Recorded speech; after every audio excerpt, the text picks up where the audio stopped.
Bonjour, Pierre le jardinier, Radio Côte-Varoise 101.5. Aujourd'hui, je vous accueille encore dans mon petit jardin qui commence à avoir très soif. Vous êtes aperçu que la sécheresse était bien installée, on a 2 mois d'avance. Les floraisons commencent à se ressentir aussi. Les fleurs fanent de façon prématurée. Donc là, on est aujourd'hui sur la présentation d'un buisson que beaucoup de gens connaissent. C'est le Pittosporum taubira ou orangé de Chine. Oranger des Ostanto aussi. Donc c'est une plante qui nous vient donc d'Asie, Asie du Sud, Japon, Corée, plante subtropicale on va dire, qui tient relativement bien au froid parce qu'il est bien acclimaté chez nous, peut-être même un peu trop parce qu'il se retrouve parfois bien envahissant et il se ressème partout en bord de mer. Donc Pittosporum taubira, vous avez de partout la forme verte avec les fleurs blanches qui sont très bons en ce moment, très mellifères. Et là, je vais vous présenter la forme à feuilles panachées. Alors, c'est Pittosporum taubira variegata.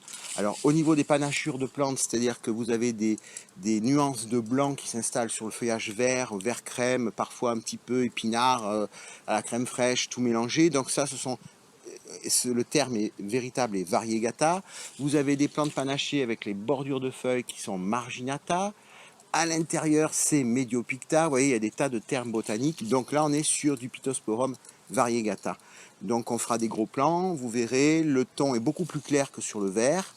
Et vous avez de la panachure blanche qui s'installe tout autour du feuillage. Donc il est décoratif toute l'année.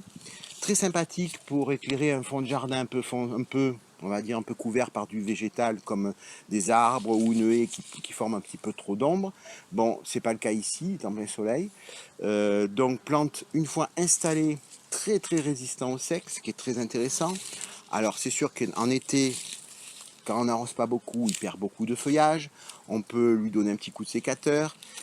La forme panachée est un peu moins vigoureuse que la forme verte naturelle. Et c'est une plante auquel je tiens beaucoup parce que c'est une plante qui a été introduite sur Hyères en 1850 par monsieur Rantonnet. On lui doit le Solanum rantonetti, mais surtout on lui doit d'avoir fait du bassin hyérois un très grand bassin de l'acclimatation de plantes exotiques et tropicales. On lui doit quasiment tous les agrumes, eucalyptus, on va dire les mimosas aussi, certains palmiers, les palmiers viendront un peu plus tard. Donc là on est en 1850. Donc c'est une plante qui mérite d'être installée un petit peu partout chez nous. On peut l'utiliser sous sa forme panachée. Et aussi une autre variété que l'on trouve qui s'appelle Nana, qui est tout petit et compact. Très bonne plante pour l'ombre et le sec, ce qui n'est pas évident chez nous à trouver. Voilà, donc c'était la plante de la semaine, Pittosporum taubira, ou l'oranger, on va dire, de Chine. Au revoir et à la semaine prochaine.